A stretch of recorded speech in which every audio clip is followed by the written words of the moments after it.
What's up sa inyo mga katuhod? Magpapalit tayo ngayon ng brake pads.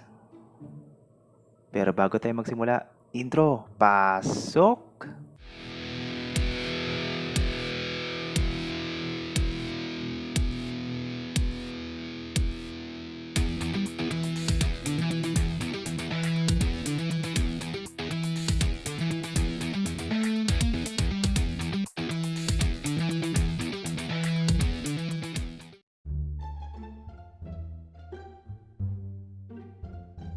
Gamit ko ngayon ay Shimano non-series na hydraulic brake.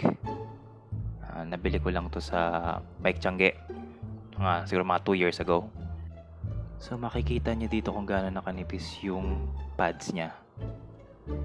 Kailangan na natin palitan yan. Ito yung nabili kong brake pads. Shimano brake pads 380 sa bike shop dito sa may Barangka. Medyo pricey. Pero sa tingin ko mas makakamura kayo kung sa Quiapo or Cartimar kayo maghahanap nito.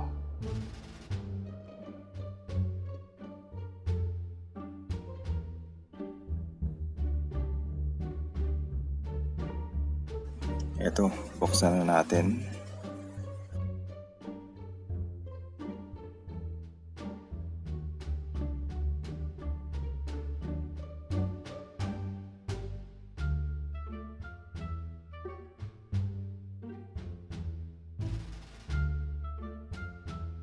So ito yung pin pang lock ng brake pads.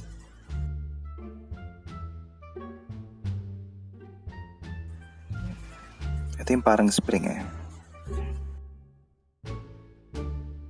And an extra na pin. At yung dalawang brake pads.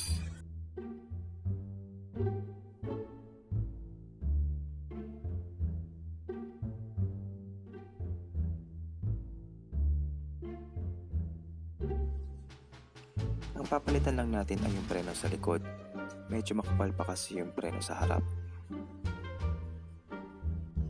Una, aalis natin yung caliper sa likod gamit yung Allen key. So na-unscrew lang yan dito at dito.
Natin yung caliper sa bike.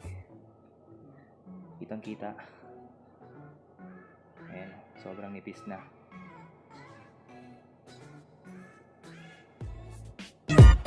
Para matanggal natin yung pads, kailangan natin itong i-flat. Tapos ilalabas natin yung pin dito. Tapos pwede natin itulak yung brake pads palabas.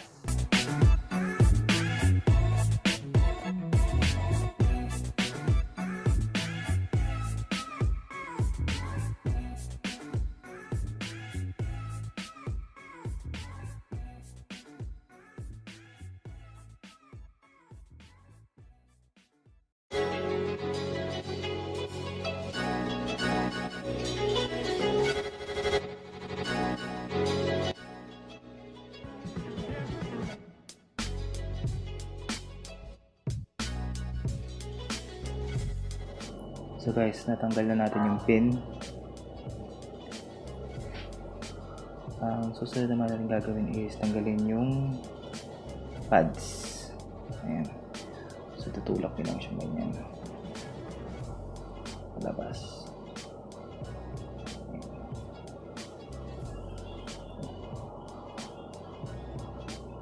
Ayan na siya. Hirap maging vlogger.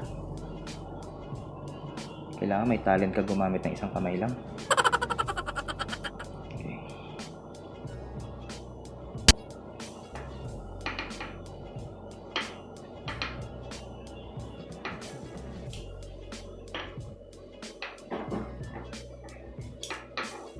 Ayan.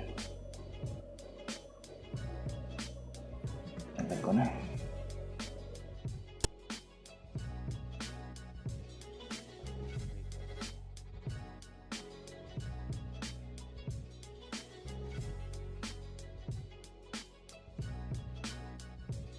Tapos, bago natin ikabit yung bagong brake pads, nakita nyo yung dalawang nakaumbok na yan. Kailangan natin siyang itulak paloob.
Ayun, napasok na natin yung yung bilog, naurong na natin siya.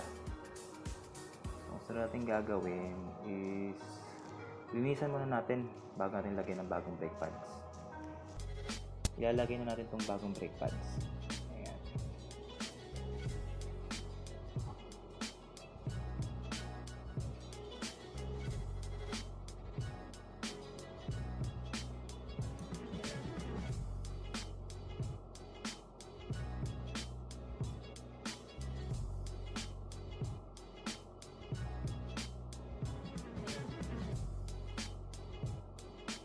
So, kailangan papantay siya dito sa butas.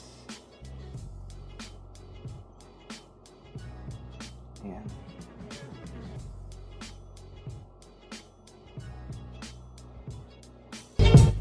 Ayun, ibaliktad natin siya sa bike. Ibaliktad natin dalawang screw.